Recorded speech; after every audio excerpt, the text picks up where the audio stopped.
Leurs craintes sont inutiles. Si Dieu le veut, le pays sera reconstruit. La peur venait de la présence du régime. Il est maintenant parti, grâce à Dieu. Et le pays avance vers le développement et la reconstruction. Il va vers la stabilité. Nous sommes épuisés par la guerre, donc le pays n'est pas prêt pour s'engager dans un autre conflit.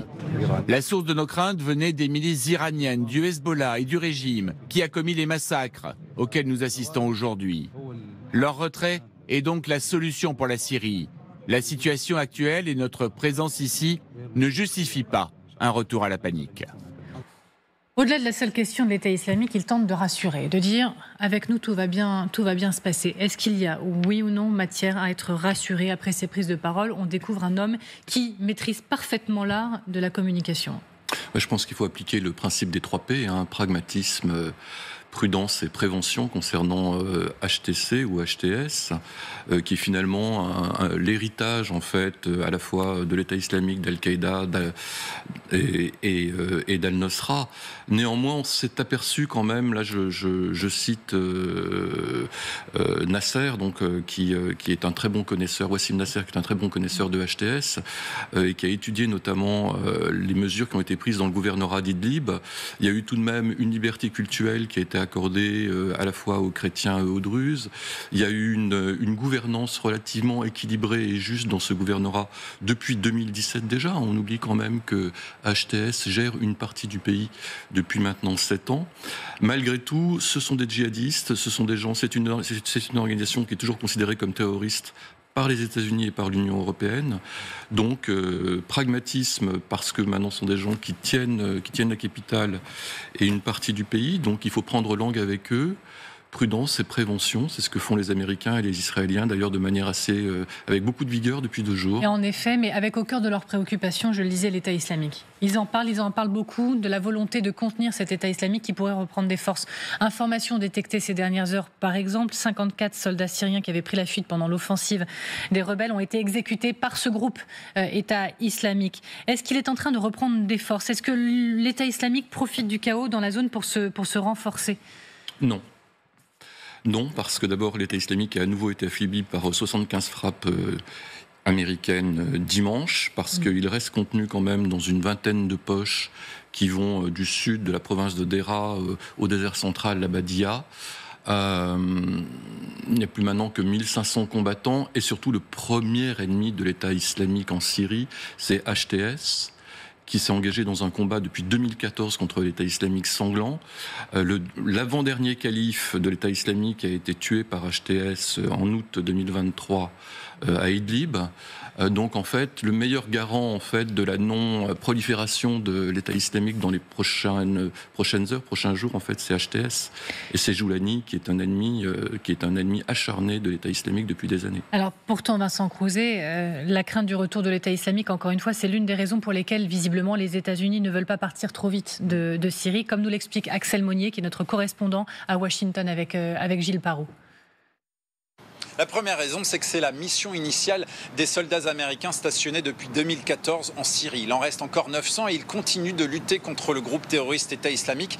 Il faut rappeler d'ailleurs que les Américains ont aussi vécu 7 attentats revendiqués par Daesh sur leur sol. La deuxième raison, c'est que les États-Unis essaient de stabiliser autant que faire se peut la Syrie après la chute de Bachar al-Assad. Or, le groupe État islamique pourrait très bien tenter de revenir dans le jeu politique à la faveur de la confusion qui règne là-bas.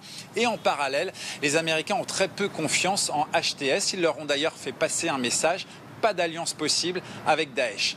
Troisième raison, éviter une déstabilisation encore plus forte du Moyen-Orient, déjà frappé par la guerre israélo-palestinienne et des tensions toujours très fortes autour de l'Iran. Et puis, quatrième raison, les Américains savent qu'il y a toujours un stock d'armes chimiques accumulées par le régime syrien. Les États-Unis ne veulent pas qu'elles tombent entre de mauvaises mains, comprenez, entre les mains de Daesh. C'est pour ça que depuis samedi, Washington fait tout ce qu'elle peut pour essayer d'anéantir le groupe État islamique. Merci à Axel Monnier et à Gilles Parot sur le terrain. Et vous le voyez en bas de l'écran, on apprend que le secrétaire d'État américain Anthony Blinken est attendu en Turquie vendredi pour évoquer la Syrie. Il sera certainement question de ce point qui semble central malgré tout pour les Américains qui, vous l'avez dit, ont frappé dès dimanche les intérêts de l'État islamique.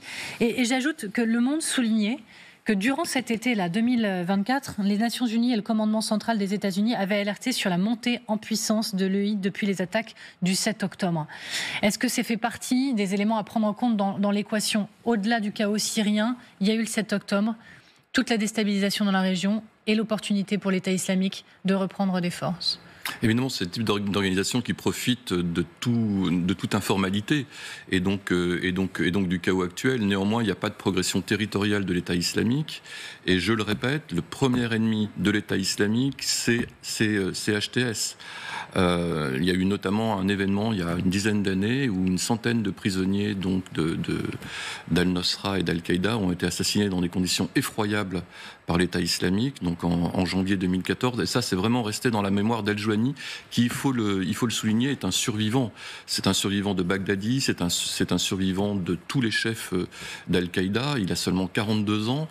Et donc, il arrive un petit peu au bout de son chemin, victorieux, et il ne va pas du tout laisser le moindre espace, ni politique, ni territorial, à l'État islamique, en aucun cas.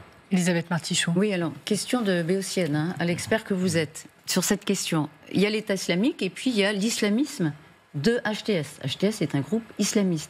Et, pardon si je me trompe, mais au fondement de l'islamisme, il y a la volonté farouche et par tous les moyens d'imposer sa loi religieuse pour débarrasser les peuples des impuretés propres aux autres religions. Donc, est-ce qu'on peut imaginer une seule seconde que ce chef qui a été nourri de cette doctrine, cette idéologie, puisse y renoncer et ne pas imposer une loi par tous les moyens?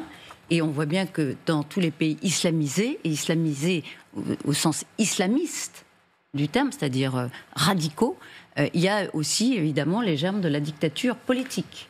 Il n'y renoncera pas, mais néanmoins, il renonce à l'application rigoriste de la charia.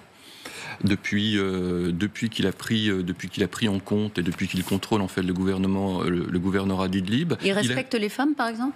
Alors, les femmes ont des droits comme évidemment non. Évidemment non. Non, il faut pas se leurrer sur le caractère fondamentaliste de HTS. Al-Joulani, en fait, dès l'âge de 20 ans, a milité et a combattu d'abord auprès de l'État islamique. Il ne faut pas oublier qu'il a été prisonnier d'ailleurs dans la prison américaine d'Abu Ghraib, où il a appris la détestation de l'Occident et des Américains. Donc en fait, il faut pas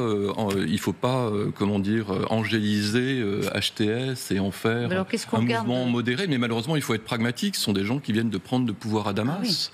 Donc il va falloir quand même essayer d'organiser ou au moins de contrôler cette informalité et ce chaos qui pourrait effectivement déstabiliser toute la région. Justement, est-ce qu'ils vont pas être trop modérés par rapport à l'État islamique? Parce que selon le Wall Street Journal, d'il y a quelques mois, l'État islamique s'entraînait dans le désert de Badia, recrutait des jeunes pour les former, même les enfants, on leur apprenait à dessiner des grenades, etc. Et il y a eu 154 attentats dans les 6 premiers mois de l'année en 2024. Donc depuis le 7 octobre, ils essayaient de rassembler leurs forces. Alors vous les aujourd'hui, mais est-ce qu'ils n'étaient pas quand même en train déjà de se refaire? Ils rêvaient de restaurer le califat. Non, mais vous avez raison, Valérie. En fait, le grand danger, c'est que la modération apparente de HTS pourrait en fait mobiliser un peu plus des gens qui sont attirés par des jeunes qui sont attirés par plus de radicalisation. C'est là le problème. Peut-être qu'effectivement des combattants islamiques trouveraient que HTS effectivement ne va pas assez loin dans l'application du fondamentalisme religieux et donc seraient donc un peu plus attirés par on parlait des femmes, ils ont donc annoncé que les femmes ne seraient pas obligées de porter des tenues religieuses. Des voiles, et des abayas et des...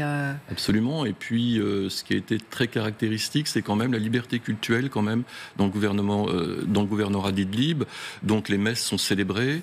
Les signes religieux chrétiens ne sont pas apparents, ne peuvent pas être apparents, mais néanmoins, les églises sont respectées et les messes sont célébrées.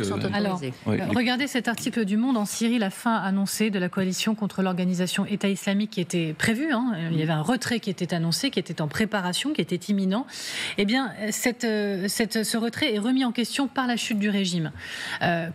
Pourquoi ? Pour quelles raisons ? Quelles inquiétudes derrière ? Je pense qu'on a quelques éléments de réponse si on écoute Antony Blinken, qui, vous le voyez, sera en plus en Turquie vendredi. On écoute Antony Blinken. Nous avons clairement intérêt à faire ce que nous pouvons pour éviter la fragmentation de la Syrie, les migrations massives depuis la Syrie et bien sûr l'exportation du terrorisme et de l'extrémisme. L'une des craintes qui monte, c'est au-delà de la situation intérieure de la Syrie, c'est l'exportation du terrorisme et de l'extrémisme. Ça, c'est une crainte qui est fondée, légitime et qui nécessite en effet que la communauté internationale reste sur place, que cette coalition reste sur place et qu'on soit extrêmement vigilant. La France en fait partie. Mais vous savez, on a mis 4 ans entre 2015 et 2019 en fait pour affaiblir considérablement l'État islamique. On peut dire que le marqueur, c'était la mort de Baghdadi en fait en 2019 suite à une action américaine. Mais néanmoins, ça a pris 4 ans avec tous les moyens quand même assez exceptionnel d'une coalition en termes de frappe régulière, une permanence en fait de surveillance et de focale sur l'État islamique. Donc en fait, les Américains sont très très très préoccupés par une éventuelle renaissance de cette organisation. Néanmoins, je pense que si Blinken va aussi en Turquie, c'est pour prévenir les Turcs de ne pas continuer à affaiblir les forces démocratiques syriennes kurdes, notamment qui détiennent un certain nombre de détenus de l'État islamique dans leurs prisons.